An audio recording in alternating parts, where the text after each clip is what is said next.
তখন রয়ের পরামর্শে তারা এই যুদ্ধবিরতি ইস্যু সামনে নিয়ে আসলো।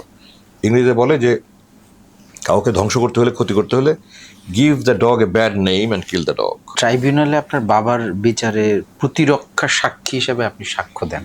জি, আপনি একমাত্র প্রতিরক্ষার সাক্ষী ছিলেন। জি, এই বিষয়ে যদি ছোট করে কিছু বলেন। এগুলো তো সব হাস্যকর। ওনার বিরুদ্ধে কোনো অভিযোগ প্রমাণ করতে পারেনি। আমার একার সাক্ষী, তারা 16 জন সাক্ষ্য দিয়েছে, কয়েক ট্রাঙ্ক দলিল দিয়েছে। উনি রাজনৈতিকভাবে বক্তব্য দিয়েছেন, এগুলোই দলিল দিয়েছে, কিন্তু কোনো দলিলের দ্বারা এটা প্রমাণিত নয় যে উনি কোনো রকম কোনো অপকর্মের সাথে জড়িত ছিল। ওনাকে রাজাকার বলা হয়, হাস্যকর কথা। আমাদের যেমন আনসার বাহিনী আছে, তখন 71 সালে যেহেতু একটা যুদ্ধ পরিস্থিতি ছিল, পাকিস্তান সেনাবাহিনী প্রজ্ঞাপন জারি করে বাজারে বাজারে হাটে হাটে ঢোল পিটিয়ে মানুষ নিয়োগ দিয়েছে। এটা বাহিনী ছিল, বাহিনী ছিল, এবং উনি সরকারের কোনো লোক ছিল না, বাহিনীর সাথে ওনার কোনো সরাসরি সম্পর্ক ছিল না। ওনার একটা অনুষ্ঠানে ওনাকে দাওয়াত করা হয়েছিল, আমাকে এখন বিভিন্ন দল বিভিন্ন অনুষ্ঠানে দাওয়াত করে। তো উনি একটা দেশের কেউ, পুরো পাকিস্তান জামাত ইসলামের উনি আমির ছিলেন, ও একটা রাজাকারে কোনো একটা অনুষ্ঠানে দাওয়াত করেছিল, উনি ওখানে বক্তব্য দিয়েছেন। এটার দ্বারা তো উনি কোনো রকমের কোনো অপকর্মের জড়িত কোনো প্রমাণ হয় না। এবং আপনারা দেখছেন নিশ্চয়ই গণমাধ্যমে যে রাজাকার আওয়ামী লীগের লোক সবচেয়ে বেশি ছিল। জামাত তো তখন একটা নগণ্য দল ছিল।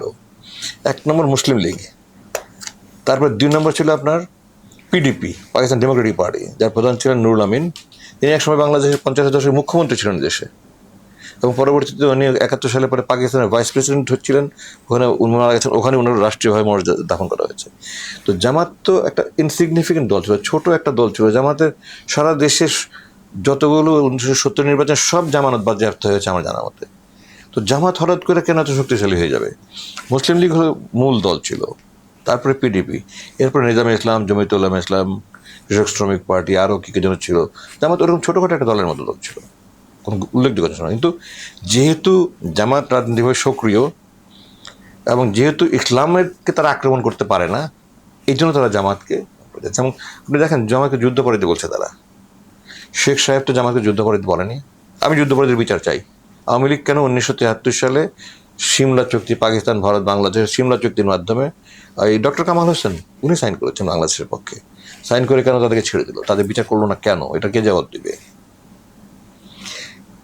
এরপরে যখন জামাত পুনঃপ্রতিষ্ঠা হলো 79 সালে, 80 দশকে এরশাদ বিরোধী আন্দোলন একসাথে করেছে। জামাতকে তো যুদ্ধাপরাধী বলেনি, রাজাকার বলেছে, গালি দিয়েছে, দালাল বলেছে। শেখ সাহেব দালাল আইন করেছিল, যারা অখণ্ড পাকিস্তানের পক্ষে ছিল উনি দালাল আইন করেছিলেন।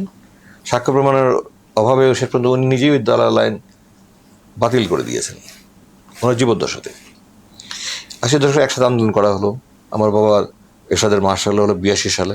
83 সালে উনি কেয়ারটেকারের ফর্মুলা দিলেন। এরপর ওই ফর্মুলাতে 91তে নির্বাচন হলো, বিএনপি জামাতের সমর্থন নিয়ে ক্ষমতায় এলো। এরপরে 91-96 জন বিএনপি ক্ষমতায়। তখন আমার বাবা কয়েকবার ম্যাডাম জিয়ার কাছে খবর পাঠিয়েছিলেন যে আপনি কেয়ারটেকার বিল আনেন, আপনারাই আবার সরকারে আসবেন। আমাদের এমন অবস্থান নয় যে আমরা সরকারে যেতে পারবো, আমাদের ওরকম কোনো আকাঙ্ক্ষাও নাই আমাদের। আপনার সরকার বিল আনেন। কিন্তু উনি, আমার বাবা আমাকে নিজে দেখেছেন, মুখে হাত দিয়ে বলেছেন যে এই মুখ দিয়ে কেয়ারটেকার উচ্চারণ হবে না, বিল আনেননি উনি। তখন আমার বাবা আবার মেসেজ পাঠিয়েছেন যে আওয়ামী লীগ যদি আন্দোলন শুরু করে আমরা কিন্তু চুপ থাকতে পারবো না, কারণ আমাদের ইস্যু এটা।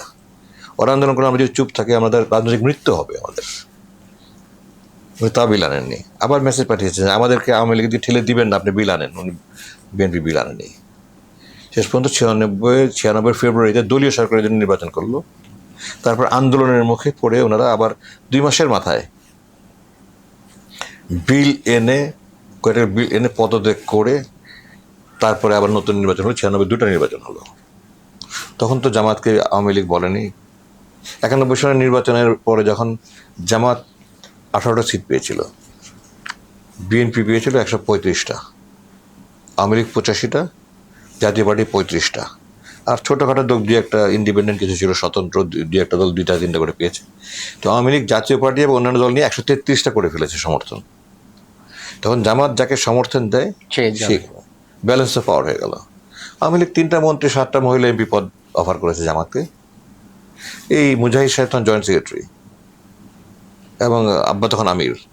মুজাহিদ সাহেবের অফিসে আমির হোসেন, মোহাম্মদ নাসিম, তারা সারাদিন ঘন্টার পর ঘন্টা বসে থাকতো। তো জামাত শুধু গণতান্ত্রিক ব্যবস্থা পুনর্বহালের জন্য বিনা শর্তে জামাত বিএনপিকে সমর্থন দিয়েছে। তারা এটা অস্বীকার করতে পারবে? দুঃখজনক। তারা বলে যে জামাত একবার বিএনপির দিকে যায়, একবার জামাত আওয়ামী লীগের দিকে যায়। আওয়ামী লীগের দিকে যায় না। এগুলো কি পলিটিক্যাল স্ট্যান্ডবাজি? জি, এগুলি কি পলিটিক্যাল স্ট্যান্ডবাজি তাদের? অবশ্যই। আওয়ামী লীগ জামাতের ইস্যু নিয়ে আওয়ামী লীগ যখন আন্দোলন করছে তখন জামাত চুপ করে বসে থাকতে পারে না। এটা আমার বাবা বলেছেন যে আমাদের রাজনৈতিক মৃত্যু হবে, সুতরাং জামাত ওই আন্দোলনে শরিক হয়েছে। কেয়ারটেকার আন্দোলনে জামাত শরিক হয়েছে, এবং কেয়ারটেকার মানে আপনার এরশাদ বিরোধী আন্দোলন, এবং কেয়ারটেকার ফর্মুলা আমার বাবার ফর্মুলাতে নির্বাচন হয়েছে। এবং তখন বিএনপি জামাত বলতে পারতো যে আওয়ামী লীগ আমাদেরকে 3টা 7টা দিচ্ছে, তোমরা আমাদেরকে 5টা 10টা তোমরা সমর্থন দেবো। দুই দলই মরিয়া তখন ক্ষমতায় যাওয়ার জন্য। আওয়ামী লীগ 16 বছর ক্ষমতার পায়নি, বিএনপি 9 বছর ক্ষমতার পায়নি, দুই দলই তখন মরিয়া।